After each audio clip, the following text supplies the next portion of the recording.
Hi everyone, so I thought I'd show you the new heater we're using in our camper van.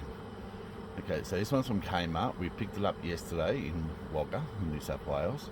And the main reason we swapped was, well, two reasons I guess. One, we want a remote control one, so we don't have to get out of bloody bed all the time. And second, this is only a 1500 watt one. We don't need a big powerful one in the van. And also we use this off-grid on our battery system too.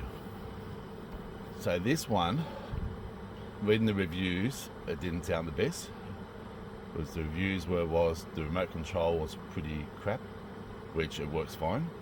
The smell that comes out of these things when you first turn them on, like most fan heaters, you've got to burn them in for a little while.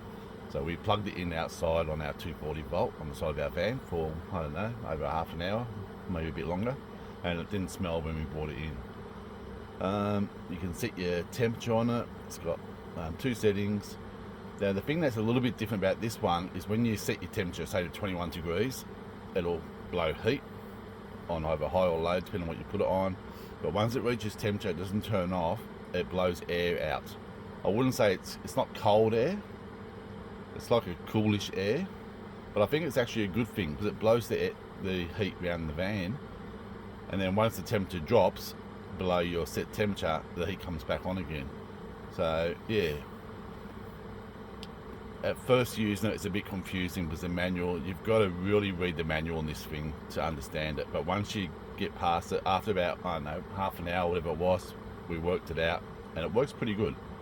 It's not a cheap one like we normally buy. This one was $75 from Kmart. But we used it all night pretty much last night. So it got down pretty cold outside, 1 degree. So yeah, I think this will be the one we'll stick with.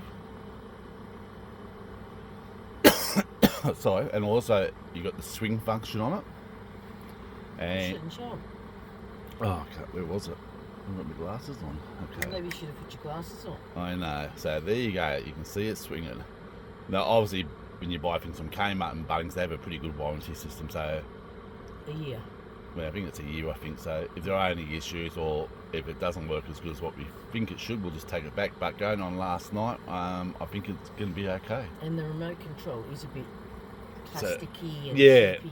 the remote control, it's a, you know, we put a bit of Velcro on the back so we can put it on our wall, but it works fine. So I'm glad I didn't really take too much notes of the reviews and tried it ourselves. It's a bit bigger than what we normally have, but it sits there perfect. I think we had set it on 18, didn't we? Yeah, I think we had it on 19 degrees. We set it on, Yeah, 19. and that was and that's all you need in a small van. Yeah, well, I don't think we'll ever go any higher than that really, and that was like 1 degrees outside, so it was pretty chilly last night. I didn't have to put my beanie on. No, and I think we turned it off once last night, didn't we? Yeah. It got a bit warm in the This early, morning. about 1:30, 2 o'clock it might have been. I can't remember. We turned it off because it got a bit warm in here, and then we put it back on after a bit further after that. But no, it's working fine. It's heated the fan up really good. So yeah, just wanted to share that with you, and that's about all I can really think of. Yeah. Another one of David's contraptions. Yeah, we just plug it into our 240 in the van. We got power points in here, and like I said, we've got a pretty big battery system so we can run it off grid too. Bye.